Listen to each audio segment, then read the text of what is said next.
Hello, class. I had a student send me an email asking for help on one of the homework questions. And this is from Chapter 1, Lesson 1, and it involves graphing linear equations. So the homework question or problem is asking you to graph the equation. That's the instructions given. And the actual equation is x minus 7y is equal to 8. Now, I didn't actually open up the textbook. I know how to graph, but what I'm saying is, depending on where you're at exactly in chapter 1, and I know this is lesson 1, they begin graphing by introducing you to different ways of graphing.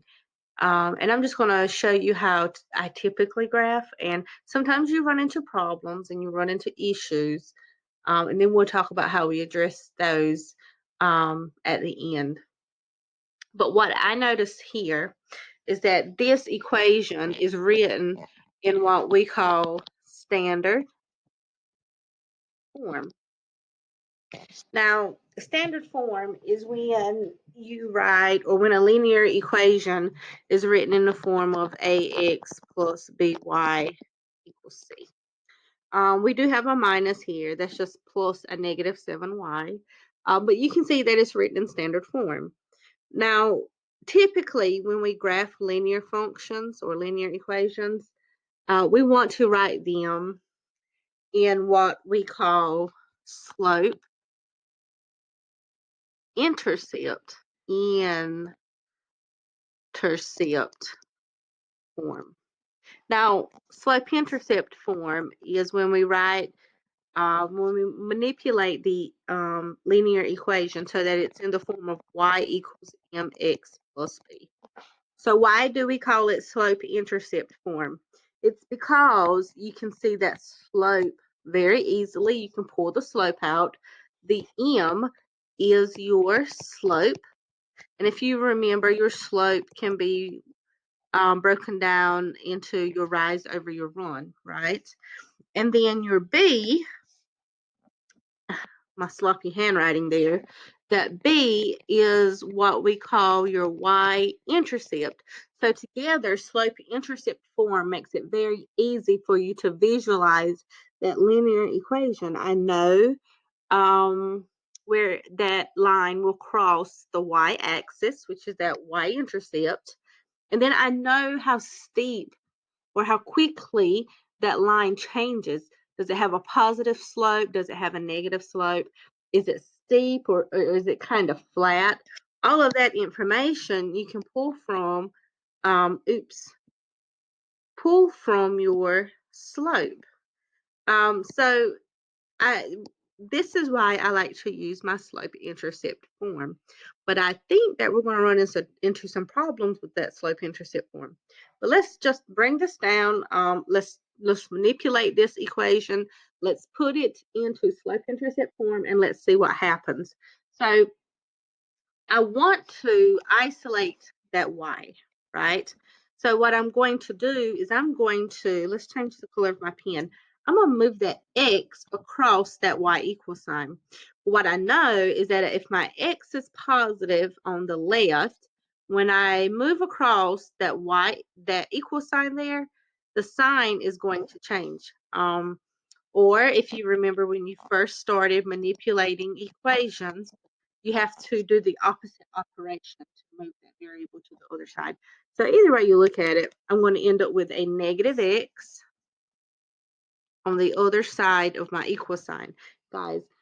And what I want to do, I want to put my x, let's go back over here to the right. I want to put my x in front of that b, that mx plus b. If you look there, I have my mx first. In other words, that term that has the x value, which contains my slope, I want that right behind that equal sign, just so we can be consistent.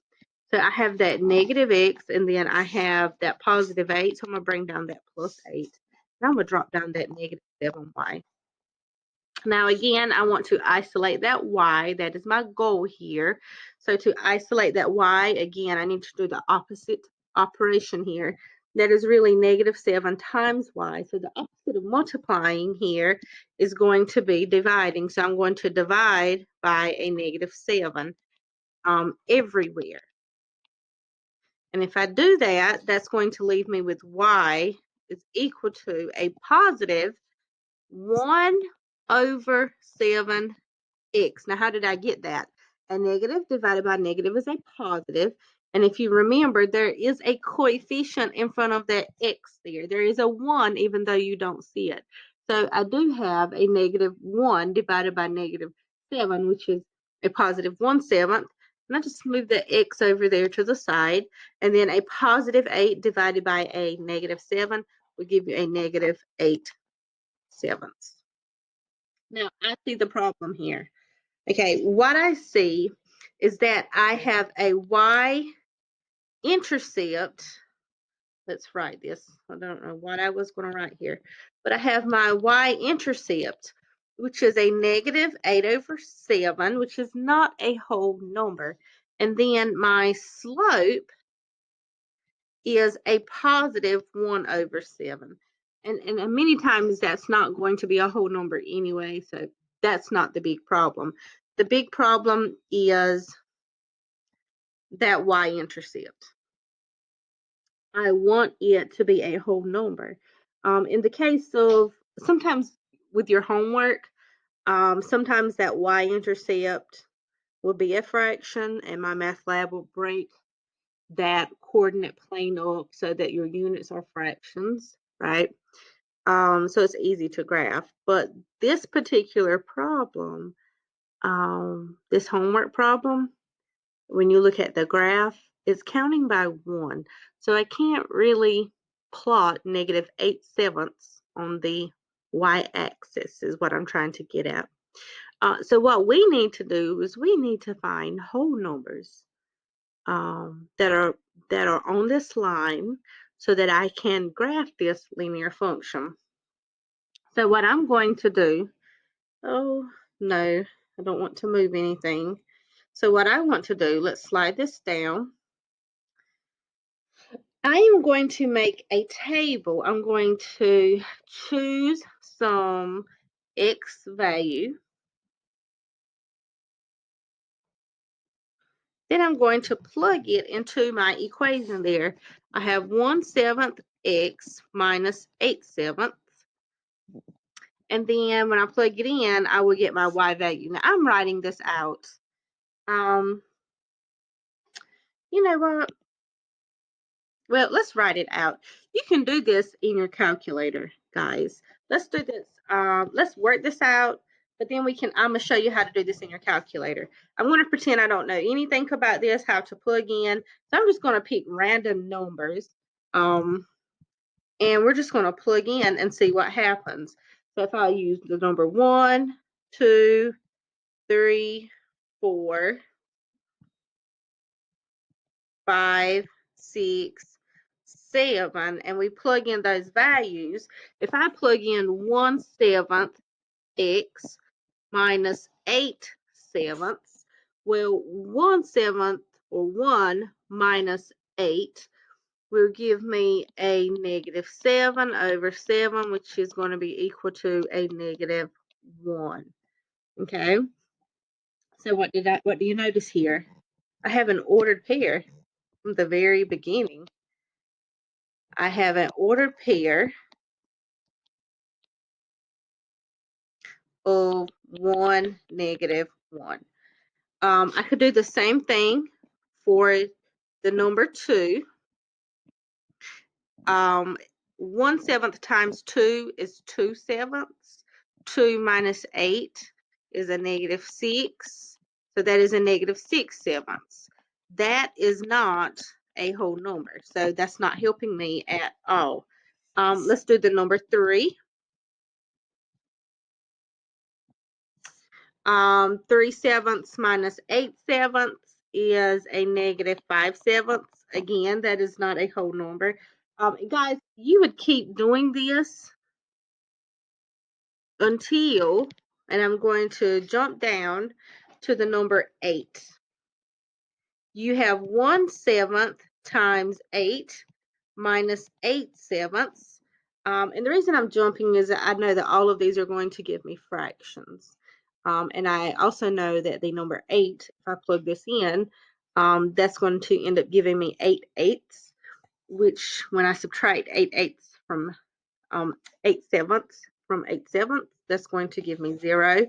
So that means my other whole number ordered pair here will be 8, 0.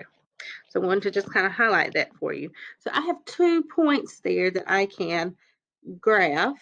Let's see how well this pen works. I think I have the settings so that it will draw a straight line. And no, it does not, but it's close enough. So if I were going to graph this line, what I would need to do is plot 1, -1, which is here. Then I would need to plot 8, 0, which is 1, 2, 3, 4, 5, 6, 7, 8. And then I would need to draw my line. And you get the idea. It's not straight, but that is it.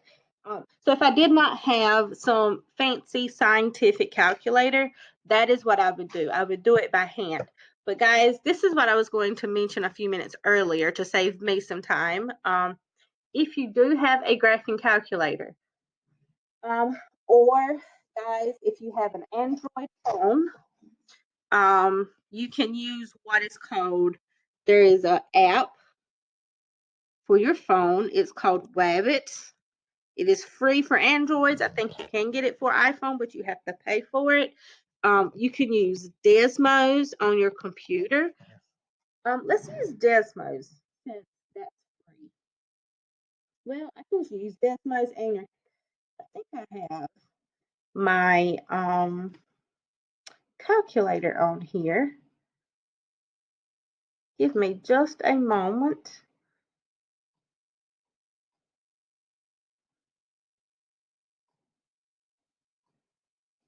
Maybe not.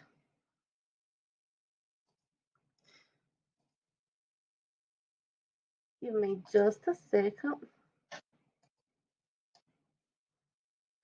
If you do not have a fancy calculator, every one of you guys can go to Desmos online for free, and you can graph. And this is a helpful tool.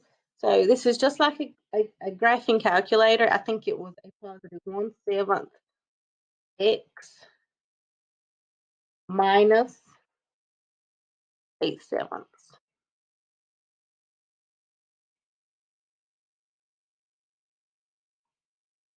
And you guys can see that right there, we had the whole number. This is counting by 2, so right in the middle would be 1. So 1, -1 is right here, and 8, 0 is right there. So that is a quick way I could graph that and grab points for my math lab. But now you have to keep in mind that for tests and quizzes, many times you cannot open up another window. But for your homework, this can be a useful tool or helpful tool. But if you do not have a graphing calculator, doing it by hand or using that Wabbit app on your cell phone will suffice. It will give you everything you need. I hope this is helpful, guys. If you have any other questions, just shoot me an email.